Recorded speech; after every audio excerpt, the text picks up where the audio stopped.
جہاں تک ہوشیاری اور چالاکی کا تعلق ہے تو تم آزاد علاقوں کی زندگی سے لا علم ہو۔ وہاں یہ صلاحیتیں پیدائشی ہوتی ہیں کیونکہ ہم ساری عمر تقریباً حالت جنگ میں گزارتے ہیں۔ آپس کی دشمنیاں نسل در نسل چلتی ہیں اور ایک جھگڑا نبڑنے سے پہلے دوسرا محاذ کھل جاتا ہے۔ ذرا بھی چوک ہو جائے تو بس موت ہی مقدر ہوتی ہے۔ میرا خیال ہے کہ تھوڑی سی تربیت سے تم بہت کارآمد ثابت ہو سکو گے۔ وہ تو بعد کی بات ہے، ابھی تک تو تم نے مجھے اس قابل بھی نہیں سمجھا کہ اپنے کام کے بارے میں ہی کچھ بتا دیتے، مگر میں بھاگنے والوں میں سے نہیں ہوں۔ جو کہو گے آنکھیں بند کر کے کروں گا، اور پھر ایک دن تم مجھ پر اعتماد کرنے پر مجبور ہو جاؤ گے۔ اس کا لہجہ پوری اعتماد تھا۔ تم ٹھیک کہہ رہے ہو، چاہے تو وقت جلد ہی آ جائے گا، چاہے تمہیں دلچسپی نہ ہو، لیکن میرے پاس ایک خبر ہے، اس نے مسکرا کر کہا۔ میں سوالیہ نگاہوں سے اس کی طرف دیکھنے لگا۔ کیسی خبر؟ میں کپڑے لینے کے لیے صدر میں گھوم رہا تھا تو میں نے دلاور خان کو دیکھا۔ وہ بتانے لگا، وہ مجھے نہیں دیکھ سکا تھا، بہت شفاق اور برہم آدمی ہے، شہروں کی زندگی سے اسے نفرت ہے۔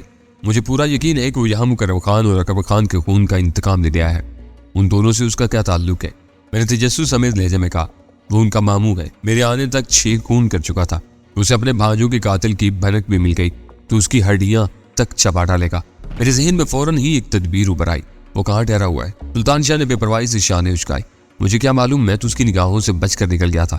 بہت تندخو اور بد مزاج آدمی ہے، گاؤں میں بھی لوگ اس سے بلا ضرورت بات نہیں کرتے۔ پھر چونک کر بولا، تمہیں اس کی ذات سے اچانک کیوں دلچسپی پیدا ہوگی؟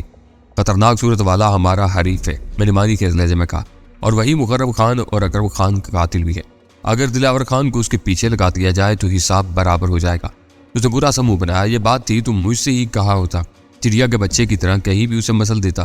مجھ سے اس کا پیچھا کرواتے رہے اور اب پکا پکایا شکار دلاور خان کی گود میں ڈالنے کی سوچ رہے ہو۔ اس معاملے میں اپنے کسی آدمی کو ملوث نہیں کرنا چاہتا۔ میں نے اس کے طنزیہ لہجے کو نظر انداز کرتے ہوئے سنجیدگی سے کہا، بہرحال اب تو ہمارے پاس وقت بھی نہیں ہے، واپسی پر دیکھا جائے گا۔ ہو سکتا ہے دلاور خان خود ہی سراغ لگا کر اس تک پہنچ جائے تو ہم جہاز ہی سے جائیں گے نا۔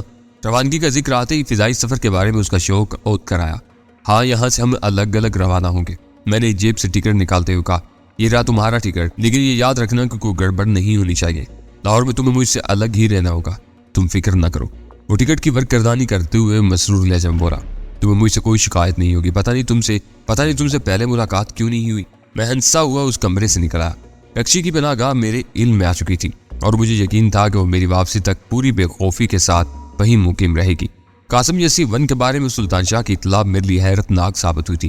رکشی کو محفوظ ٹھکانہ فراہم کرنے کے بعد سپر ہائی وے کے ذریعے اس کی روانگی سے میرے ذہن میں بس ایک ہی خیال جنم لے رہا تھا کہ اسے A2MB1 کے معاملے کی چھان بین پر نامامور کر دیا ہو۔ C1 ابھی تک تنظیم میں اپنی اہمیت برقرار رکھنے میں کامیاب رہا تھا، جبکہ اسکندر علی بری طرح میری زد میں آ کر مارا گیا تھا اور اس کا منصب مجھے سونپ دیا گیا تھا۔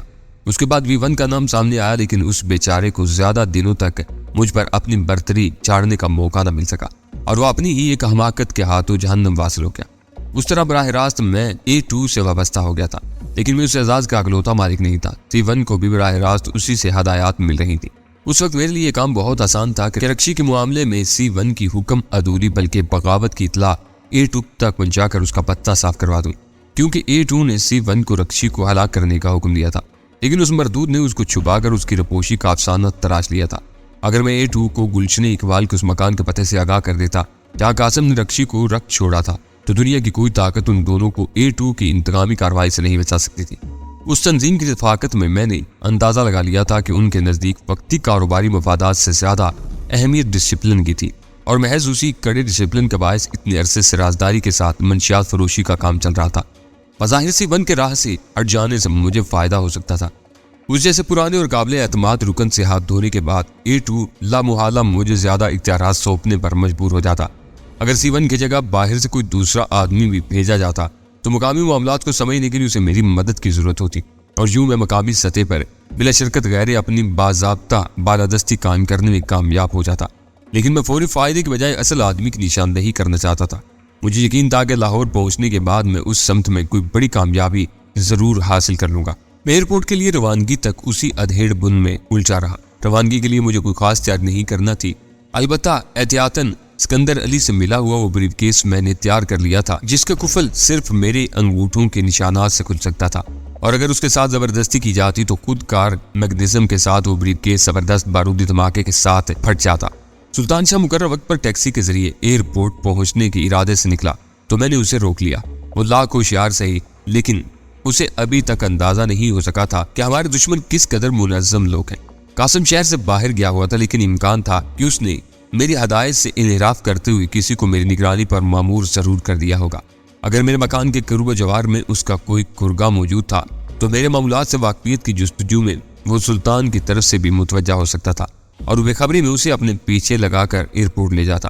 ایسی صورت میں میری لاعلمی میں ایئرپورٹ بھی نگرانی ہو سکتی تھی، لہٰذا بہتر یہی تھا کہ سلطان شاہ کو اکیلے بھیجنے کے بجائے میں اپنے ساتھ ہی لے جاتا تاکہ پوری طرح میں حالات سے باخبر رہتا۔ گھر سے روانہ ہونے کے چند منٹ بعد ہی میرے شعبے کی تصدیق ہوگی۔ دن میں میری نگرانی کی ضرورت نہیں سمجھی گئی تھی۔ اس وقت ایک سفید کار میرے تعاقب میں لگی ہوئی تھی جس میں صرف ایک ہی آدمی نظر آ رہا تھا، ہاتھ پیروں سے پوری طرح چاقو چوبند ہونا۔ میں نے عقب نما آئینے کا جائزہ لے کر مسکراتے ہوئے سلطان شاہ سے سوال کیا، ہاں لیکن کیوں؟ وہ میرے معنی کے لہجے پر چونکا۔ ایک سفید کار ہمارا پیچھا کر رہی ہے، مجھے گھیرنے کی کوئی تدبیر کرتا ہوں، جیسے ہی تمہیں اشارہ دوں نیچے اتر کر اسے کار سے باہر گھسیٹ لینا۔ تمہاری 2-4 ضربے ہی اس کے حسان قطع کرنے کے لیے کافی ہوگی، لیکن اس کی کار کی چابی پر قبضہ کرنا نہ بھولنا تاکہ وہ دوبارہ تعاقب جاری نہ رکھ سکے۔ اس نے اضطراری طور پر سر گھما کر فوراً ہی سفید کار دیکھ لی جو 3 گاڑیوں کے پیچھے ہمارے پیچھے چلی آ رہی تھی۔ اس کے تو میں دانت توڑ دوں گا، وہ میری خاموش ہونے پر جوشیلے لہجے میں بولا، لیکن اسے تم گھیرو گے کیسے؟ ذرا بھی شبہ ہو گیا تو وہ دم دبا کر بھاگ نکلے گا، بس دیکھتے جاؤ، میں نے پرخیال لہجے میں کہا۔ ٹریفک سگنل سے طارق روڈ پر گھومنے کے بعد میں نے اپنی کار پیٹرول پمپ میں گھما دی۔ تعاقب کرنے والے کے لیے میری وہ حرکت غیر متوقع تھی، لہٰذا جس وقت میں نے اپنی کار پیٹرول پمپ پر روکی تو سفید کار آگے نکلتی چلی گئی۔ وہ آگے رکا ہوگا، بس اب تم جاؤ، میں نے پمپ والے کو چابی دے کر سلطان شاہ سے کہا، اور وہ ایک لفظ بھی کہے بغیر گاڑی سے اتر کر لمبے لمبے ڈگ بھرتا ہوا آگے روانہ ہو گیا۔ سلطان شاہ کو وقت دینے کی غرض سے میں نے پیٹرول ڈلوانے کے بعد سروس بوائے سے انجن کا تیل اور ریڈیئیٹر میں پانی چیک کروایا، پھر پیسے ادا کر کے گاڑی کے ٹائروں میں ہوا چیک کرانے لگا۔ پنکچر لگانے والے کا لڑکا پہلے ٹائر کی ہوا دیکھ کر فارغ ہوا ہی تھا کہ اچانک طارق روڈ کی پرسکون فٹ پاتھوں پر رواں ہجوم میں بھگدڑ اور سنسنی کے آثار پیدا ہو گئے۔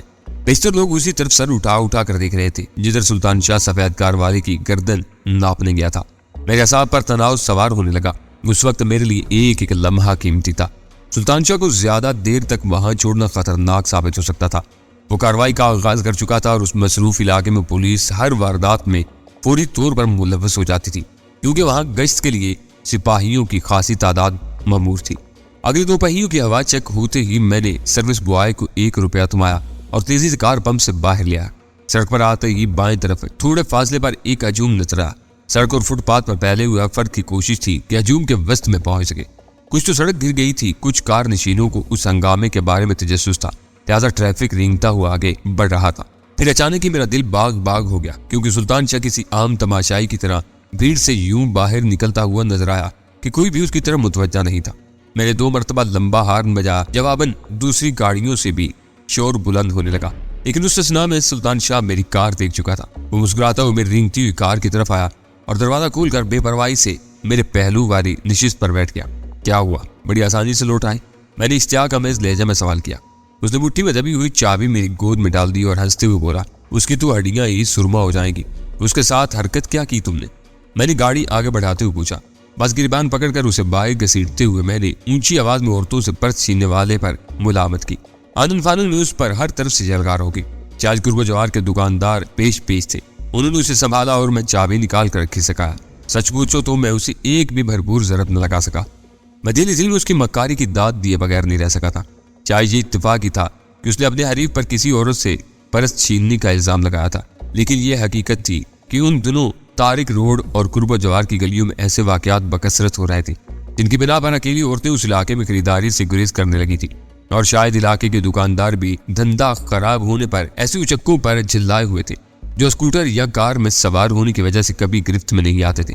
سلطان شاہ نے جو ہی پرس چور کا شوشہ چھوڑا ہوگا، ہر ایک اپنے دل کی بڑاس نکالنے کے لیے اس کے شکار پر ٹوٹ پڑا ہوگا، جو پیدل آنے والی آفت سے بے خبر پیٹرول پمپ سے میری کار کی روانگی کا منتظر تھا۔ مجھے خوشی تھی کہ سیون یا قاسم کے آدمیوں کو میرے ہاتھوں دوسری بار بھاری ذکر اٹھانا پڑی تھی، لیکن اس بار میں لاہور روانگی کے باعث اس کی بے بسی سے لطف اندوز نہیں ہو سکتا تھا۔ سلطان شاہ نے اپنا رول اس خوش اسلوبی سے ادا کیا تھا کہ اس کے جسم پر کہیں خراش تک نہیں آئی تھی، نہ لباس شکن آلود ہوا تھا، لہٰذا میں سیدھا ایئرپورٹ کی طرف روانہ ہو گیا۔ سلطان شاہ کی دی ہوئی چابیاں میں نے راستے ہی میں جھاڑیوں میں اچھال دی، کیونکہ ہمارے لیے وہ بے مصرف تھی۔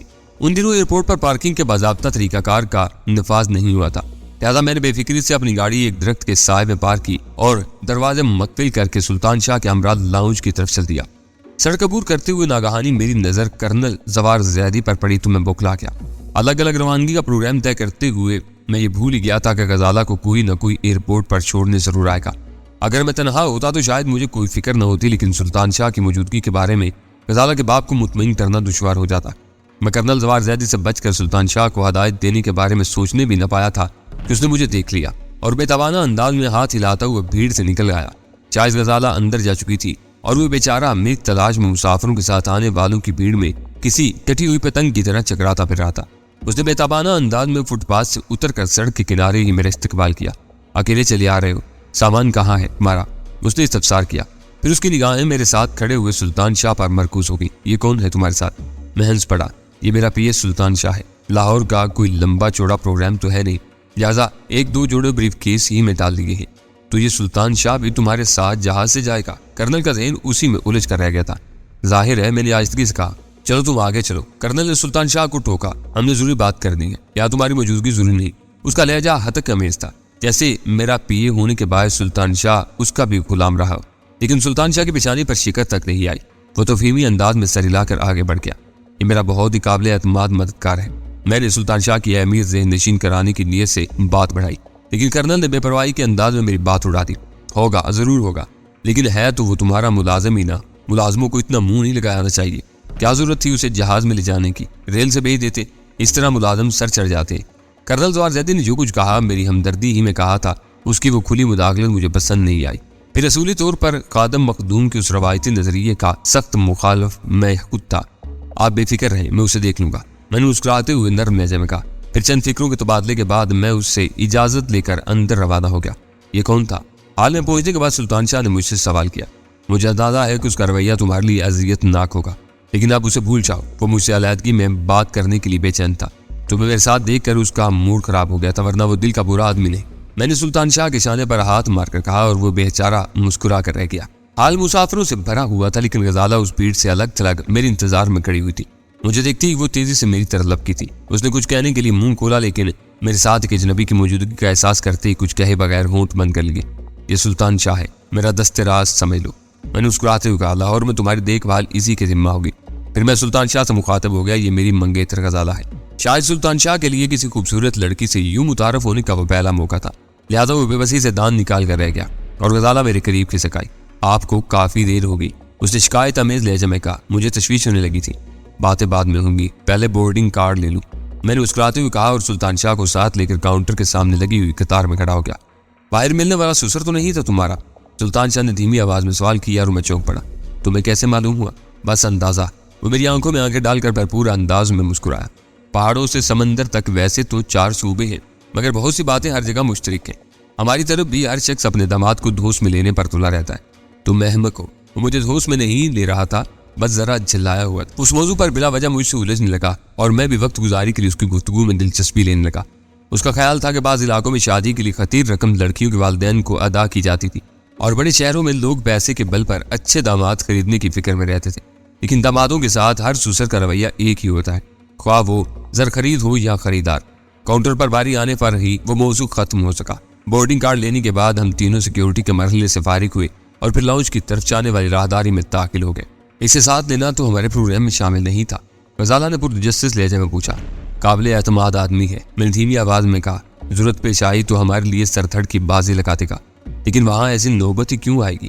حالات بدلتے دیر نہیں لگتی، جب ہم جا ہی رہے ہیں تو کیوں نہ پوری تیاری کے ساتھ جائیں، اور کچھ نہیں تو سلطان شاہ کم از کم تمہاری دیکھ بھال کرتا رہے گا۔ غزالہ کے ہونٹوں پر مسکراہٹ تیر گئی۔ تو یوں کہیے کہ اسے میرے محافظ کے طور پر ساتھ لیا ہے، لیکن آپ دیکھ لیں گے کہ کوئی برا وقت آیا تو میں اپنا دفاع خود کر لوں گی اور وہ تماشا دیکھتا رہ جائے گا۔ میں سر ہلا کر رہ گیا۔ وسیع اور اس کیبن کی فضا میں طیارے کے جیٹ انجنوں کا شور ایک دھیمے تسلسل کے ساتھ گونج رہا تھا۔ تقریباً ساری ہی نشستوں پر مسافر موجود تھے، لیکن ہر ایک اپنے ہی خول میں مگن تھا۔ مجھے سلطان شاہ کو کھڑکی سے متصل نشستیں ملی تھی، جبکہ غزالہ درمیانی حصے میں ہم سے خاصی دور بیٹھی تھی۔ طیارہ فضا میں بلند ہونے کے بعد جب حفاظتی بیلٹ باندھے رکھنے سے متعلق روشن ہدایات معدوم ہو گئی تو میں نے سلطان شاہ کو آگے بھیج کر غزالہ کو اپنے ساتھ والی نشست پر بلا لیا تھا، تاکہ لاہور میں اترنے کے بعد کے پروگرام پر گفتگو ہو سکے۔ جب تک میں کراچی میں رہا، لاہور کا پروگرام بناتے ہوئے کسی بھی لمحے میری طبیعت میں کوئی جذباتی ابال نہیں آیا، لیکن تیارہ فضا میں بلند ہوتے مجھے لاہور کی سرزمین سے اپنے بچپن اور لڑکپن کے جذباتی رشتے یاد آنے لگے۔ تیارے کے لاہور لینڈ کرنے کے بعد میں نے غزالہ اور سلطان شاہ کو ہوٹل میں چھوڑا اور اپنے ایک کام کے لیے چل نکلا۔ وہ کام یہ تھا کہ مجھے کچھ اپنوں کی بھنک ملی ہوئی تھی کہ کچھ میرے اپنوں نے گاؤں چھوڑ کر لاہور میں پناہ لے لی تھی، اور مجھے امید تھی کہ میں انہیں ڈھونڈنے میں کامیاب ہو جاؤں گا۔ جب میری کوشش کامیاب نہ ہوئی تو میں ہوٹل پہنچا تو غزالہ کو اتنی جلدی میری واپسی کی امید نہیں تھی۔ دستک کے جواب میں دروازہ کھول کر اس نے میری صورت دیکھی تو حیران رہ گئی۔ بہت جلد لوٹ آئے آپ، اس نے تحیر آمیز لہجے میں کہا۔ وہ لوگ نہیں مل سکے غزالہ، میں نے کمرے میں داخل ہوتے ہوئے تھکے ہوئے لہجے میں کہا۔ نہیں مل سکے؟ اس نے تحیر آمیز لہجے میں دہرایا۔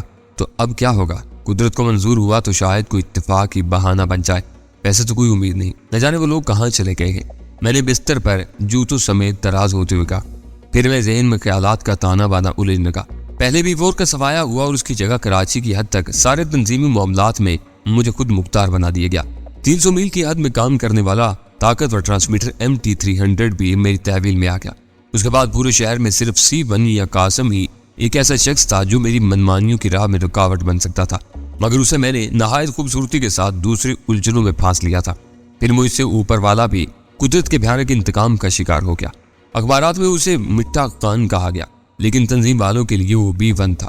اس کے برتناک خودکشی کے بعد میرا براہ راست A2 سے مواصلاتی رابطہ قائم ہو گیا تھا۔ A2 کون تھا؟ اس کے نقاب کشائی کی دھن میں ہی میں کراچی سے لاہور تک دوڑا چلایا تھا۔ میرے پاس اس کا صرف ایک ہی حوالہ تھا، وہ پراسرار ٹیلی فون نمبر جس پر رات 1 سے 3 بجے تک خود A2 پیغامات وصول کر کے ہدایات جاری کرتا تھا۔ بقیہ وقت میں اس نمبر پر ایک بوڑھی اور بیمار عورت کی آواز سنائی دیتی تھی۔ میں چچا چچی کا سراغ لگانے میں ناکام رہا تھا، لہٰذا مجھے بھی لامحالہ ہوٹل ہی میں اب قیام کرنا تھا۔ A2 کی تلاش میں نکلنے سے پہلے میں یہ مسئلہ حل کرنا چاہتا تھا۔ وہ کمرہ غزالہ ہی کے نام پر بک ہوا تھا، مگر وہ ڈبل بیڈ روم تھا۔ میں چاہتا تو اسی میں قیام کر سکتا تھا، مگر میں نے اسے مناسب نہ سمجھا۔ غزالہ کو میں نے پاکیزہ جذبوں کے ساتھ چاہا تھا، اور میں نہیں چاہتا تھا کہ کسی وقت بھی احتیاط کا دامن ہاتھ سے چھوٹ جائے۔ قدمت ہوا کہ مجھے اسی فلور پر ایک کمرہ مل گیا۔ چابی حاصل کرنے کے بعد میں اپنے کمرے میں جانے کی نیت سے اٹھا تو غزالہ کی استفسار طلب نگاہیں قدموں کی زنجیر بن گئی۔ کیا کھانا بھی ساتھ نہیں کھائیں گے؟ اس نے شکایتی لہجے میں سوال کیا۔ ہمیں انجان بن کر رہنا ہے غزالہ، میں نے اسے محبت امیز لہجہ میں سمجھایا۔ میری وجہ سے تم کسی دشواری میں بھی گرفتار ہو سکتی ہو۔ میں آج رات سے ہی اپنے کام کا آغاز کرنا چاہ رہا ہوں۔ آج رات سے؟ اس نے تحیر امیز لہجے میں سوال کیا۔ ہاں، میں نے آہستگی سے کہا۔ مجھے گھر کا سراغ لگانا ہے جہاں وہ فون لگا ہوا ہے۔ ہو سکتا ہے کہ میں آج رات ہی اس گھر میں گھس کر صورتحال کا جائزہ لیتا لوں۔ آپ اکیلے جائیں گے؟ اس کے لہجے میں تشویش مٹائی۔ سوچ رہا ہوں کہ سلطان شاہ کو بھی ساتھ لے دوں، تم ذرا محتاط رہنا۔ واسودہ انداز میں ہنس پڑی۔ ابھی کون سی احتیاط کی ضرورت ہے مجھے؟ میرا کام تو کل سے شروع ہوگا، جب میں ایشین سنڈیکیٹ لمیٹڈ سے رجوع کروں گی۔ کل نہیں، میں نے بغور اس کی آنکھوں میں دیکھتے ہوئے کہا۔ وہاں جانے سے پہلے مجھے تمہاری رہائش کا کوئی بندوبست کرنا ہوگا۔ رہ تو رہی ہوں یہاں۔ اس نے میری بات نہ سمجھتے ہوئے حیرت سے کہا۔ اگر اس دفتر کی آڑ میں کوئی گھپلا ہو رہا ہے تو وہ لوگ تمہارے بارے میں چاند بین ضرور کریں گے، اور انہیں بھڑکانے کے لیے یہی ایک بات کافی ہوگی کہ تم ہوٹل میں رہ رہی ہو۔ تمہارے لیے کسی آبادی میں رہائش کا بندوبست کرنا ہوگا جہاں تمہارے بارے میں کوئی ہمدردانہ گواہی بھی دے سکے۔ غزالہ کو سمجھانے کے بعد میں اس کمرے سے نکل آیا۔ اپنے کمرے کا دروازہ کھول کر میں اندر داخل ہوا تو بلب روشن کرتے ہی حیران رہ گیا۔ کمرے کے وسط میں پڑی ہوئی گدے دار کرسی پر سلطان شاہ نہایت اطمینان سے براجمان تھا۔ تو تم یہاں کیسے؟ بدقت تمام میرے منہ سے نکلا۔ میں ڈیوٹی پر ہوں۔ وہ مسکرایا۔ میرے اور بھابھی کے کمروں کے سوئچ بورڈ شاید ایک ہی دیوار پر ہیں، اور درمیان میں کوئی ناقص سا گتا لگا ہوا ہے۔ تھوڑی سی کوشش کے بعد میں تم دونوں کی ساری گفتگو سننے میں کامیاب ہو گیا۔ پھر سوچا کہ کیوں نہ تم کو اچانک ہی حیران کر دوں۔ اور کمرے کی چابی کہاں سے آئی تمہارے پاس؟ میں نے اس کے مقابل میں سیری پر بیٹھتے ہوئے سوال کیا۔ چابی؟ وہ بٹھنگے پن سے ہنسا اور پھر جیب سے ایک مڑا ہوا تار نکال کر میری طرف بڑھا دیا۔ حکم دو تو سارے کمروں کے تالے اسی ایک تار سے کھولتا چلا جاؤں۔ مجھے خوشی ہے تم خود کو میری توقعات کا اہل ثابت کر رہے ہو۔ کھانا تو کھا لیا ہوگا تم نے؟ الحمدللہ۔ اسے فراغ دلی سے کہا۔ اب تم کام بتاؤ، تم یہیں ٹھہرو، میں تھوڑی دیر میں واپس آتا ہوں۔ یہ کہتے ہوئے میں کمرے سے نکل گیا۔ میں چاہتا تو نمبروں کی ترتیب والی ٹیلی فون ڈائریکٹری کمرے میں بھی منگوا سکتا تھا، لیکن اس طرح میں اسے زیادہ اہمیت نہیں دینا چاہ رہا تھا۔ نیچے اتر کر میں نے استقبالیہ کاؤنٹر سے وہ ڈائریکٹری لی اور ایک صوفے پر بیٹھ کر اس کی ورک گردانی کرنے لگا۔